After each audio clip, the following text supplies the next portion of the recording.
I just spent $20,000 on stem cell therapy in Bangkok. And in this video, you're coming with me throughout the entire process. I underwent advanced stem cell treatment for both my full body for overall health and my face for aesthetics. And I sat down with the doctor performing the procedure to understand exactly how it works, where the cells come from, and most importantly, whether this is actually safe or not. If you want to see the full procedure, the real cost, the risks involved, and also my honest experience from start to finish, then make sure you stick around to the end.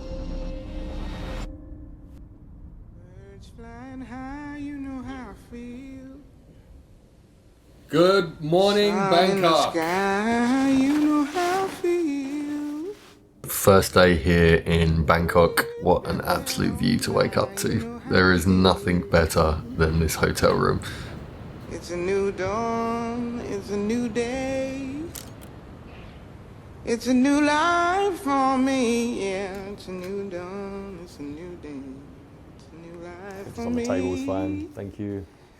So breakfast is here, guys. We've got to get our strength up today because it's going to be a long day. Why the stem cells? There's a lot of controversy around stem cells. There's a lot of places where it's not legal or it's, considered not tested enough to be mainstream. But there's been huge breakthroughs like Christopher Reeve, for example, who used to be Superman. He used stem cells a lot and he was able to get like some of his mobility back. And then wherever you need it, wherever it's damaged, whether it's your lungs from smoking or, your brain or literally anything, it will go where it's needed and it repairs it. And ultimately, it lowers your biological age, makes you fitter, healthier, stronger, better sleep, more alert, a bit more sharper. When I first heard about all these things, I was obviously skeptical. Yeah, it's a weird one because you pay about 20 grand for this experience.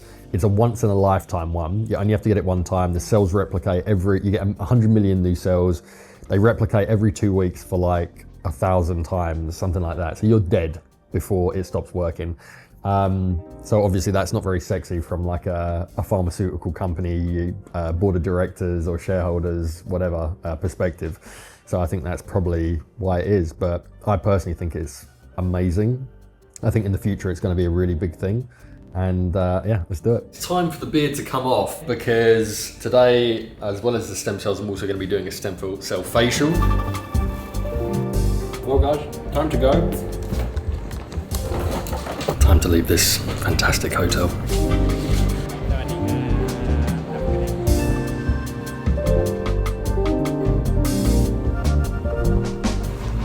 I asked George, the owner of the clinic, if he'd mind explaining in a little bit more detail what exactly takes place during this procedure and a little bit more about the type of stem cells that I'm getting. And of course, he agreed. Stem cells are the beginning of life cells. It is the beginning of all life. You can call them the God cell if you like. It is what makes the vertebrae in the baby. They're the youngest type of cells. There's a lot of people doing stem cells in the world. You have them in Mexico, you have them in Panama and Switzerland and Thailand and pretty much everywhere. But here's the thing, because things are coming into your body, let them be good things, right? So here at Revival Clinic, we're very, very serious about quality. So what we use is something called umbilical cord stem cells. Umbilical cord stem cells come from the umbilical cord after the baby is born. Why is that good? Number one, it's completely ethical. Number two, they're the youngest type of stem cells. There are many different types of stem cells, and some of you have probably heard about stem cells from you. Stem cells from you are as old as you are. If you're 50 years old, your stem cells are 50 years old. Your stem cells also have gone through the same environmental changes as you, pollution, etc., lifestyle, alcohol, smoking. So they're not the ideal stem cells for healing, right? Most people in their 40s and 50s, when they have a health issue, it's because their stem cells are not repairing damage. Then you have embryonic stem cells, which a lot of people talk about. You definitely don't want to do those because those can directly cause cancer. Here is another preconception. Stem cells might cause dormant cancer cells to grow. No. Cancer is caused by cancer cells. There are no cancer cells in stem cells. However, quality is really important. So, back to stem cells from you, adipose stem cells. A stem cell from you is not perfect. It's old, it's gone through environmental changes, and because that's not perfect, when you put it in your body, there you could get, let's call them accidents. What we do is very, very special because we meet the donor, we qualify the donor, the donor must be 32 years of age, first birth, cesarean section. We don't sway on that. It must be that. Why umbilical cord? Youngest. Why 32 years of age maximum? Because I believe that that's when a woman is in her prime. Can be younger than that, but maximum 32. Why cesarean section? Because it's cleaner. Can you clean it off from a normal birth? Of course you can. Our lab, we decide. We then insist on looking at the medical records. We can see then, blood work, these kind of things. We culture in our own lab. We constantly watch for perfection. If our cultures do not comply with the protocols that we have, we throw it out. People don't do that. We have no freezing. Our cells are grown at 2 degrees Celsius. Because of that, there is very, very little cell death. Here's the thing. A lot of people say that frozen cells and non-frozen cells are the same. They're not. Just logically, you take something, put it in the freezer, and you eat something fresh. You're always going to want the more fresh thing, right? Because of cell death. If you take sashimi and put it in the freezer and cut it, you'll get water. That water is from ice in the cells. Doesn't taste as good. What happens to water when it expands? It breaks the cells. That causes cell death, and your immune system is constantly looking for bad things. The more dead cells you have, the more risk that you can get a rejection. A rejection comes in many forms. It could be an itch. That's very easy to fix. Just take an antihistamine. It can come as anaphylactic shock. That is a lot more serious. Anaphylactic shock could potentially kill you because you can't breathe. So it's very, very important, the kind of quality. Don't buy the cheapest cells. The cheapest cells are not going to be the best cells, just logically. Risks, the way I see it, none. We've done more than 10,000 of these. We've never had a problem, ever, because we are vigilant. We have Ivy League doctors in our clinic. All the nurses come from trauma, all of them, and they are all nurses. Many clinics use nurse assistants. We don't do that. Here, safety is always paramount. What can you from a stem cell? Regeneration of brain, heart, lung, liver, kidney, blood, skin, biological aging reverses, inflammation is taken away, immune system modulation, so it pushes down what's bad, brings up what's good. Modulates it. It's a no-brainer, we get old, we get damage. The mechanism for stem cells to work is called homing. You put them in your body, they swim around, and they home into that damage, and they become that cell, but a younger version of it. So it's a very simple process. The process is 2 days. The first day, we do NAD to increase circulation. The second day, we do stem cells. We give you a brain peptide to rejuvenate brain, and we also give you a placenta injection, which is just growth factor. We do that to make the body a nice environment for the stem cells to thrive in. And that's it. It's all through, no downtime. The day of the stem cells, day 2, you'll feel sleepy. Just sleep. The day after you wake up, you'll feel pretty good. It keeps going. Lung capacity the very next day. How do you know? Take a deep breath. Inflammation will start going. You'll feel much more energetic. You have a lot of inflammation, you feel tired. The immune modulation that I told you, that happens very quickly. But and again, it depends what's wrong with you.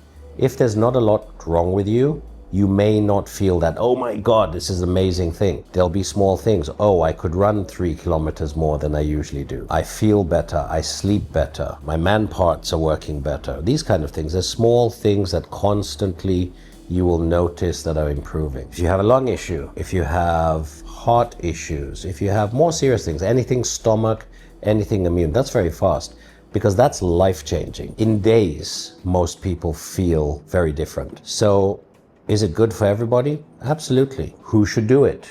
I think everybody. It's not the cheapest thing in the world, but if you can afford it, do it once. For prevention. Prevention is much better than a cure. But again, not trying to sell anything to anyone, but I think if you're going to do stem cells or anything else that you're going to put in your body, do it well. Don't cheap out on anything that could potentially kill you.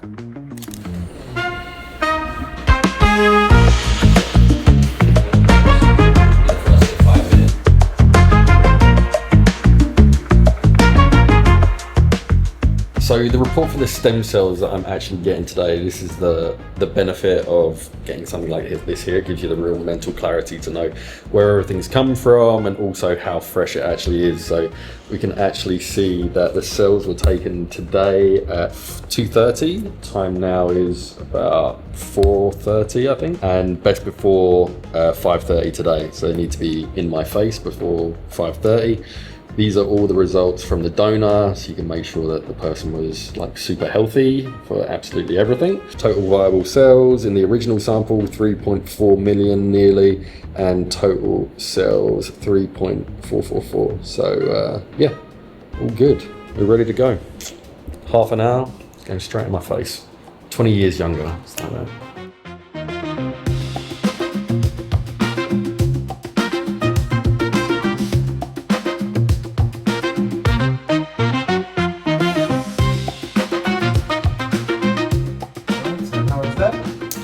fine, it's not really painful. They do the ultrasound first. It just feels like a tiny little electric shock every time they do it. It's not like painful at all. Then they do the numbing cream, they do the stem cell injections, probably around like 40 injections all over. But it's not painful. It depends what your pain tolerance is, obviously, but it's very similar to like getting Botox or something like that. Only some parts of the face it's a little bit tender, but for the most part you don't really feel it. And then after that they do the micro needling with the exosomes, which you don't really feel at all. It's just like getting a face massage from like one of their massage guns or something. So yeah, it's good. I mean, I have no idea what I look like, but I remember from last time I probably look a little bit fucking crazy. Actually, I think it was worse last time. I had like more bumps last time. This time it looks like it's just red, but it's absorbed like quite easily. Quite nice. So yeah, tomorrow is when you're going to see the results. I remember the next morning when I woke up, I was like feeling my face. It was perfect. So stay tuned. Lovely. Thank you very much.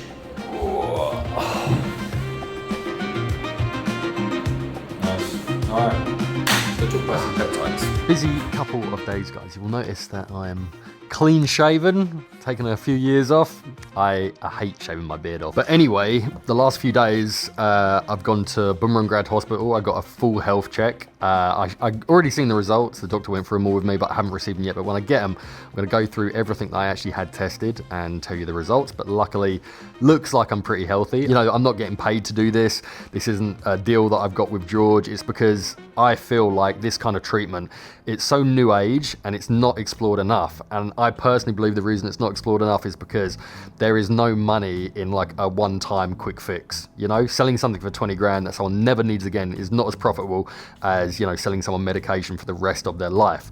So I think because of that, it's been kind of suppressed. But the experience that I've had and the people that I've spoken to have had, it really is absolutely crazy what this kind of treatment can do. Not just for like general overall well-being, but, you know, for like real chronic illnesses and arthritis and heart conditions and asthma and so much more. So yeah, it's worth doing your own research on these things, having a little look, of course. But my plan for this episode is to really kind of get the facts from the professionals like George, give you my own personal experiences, and then help you make up your mind from there.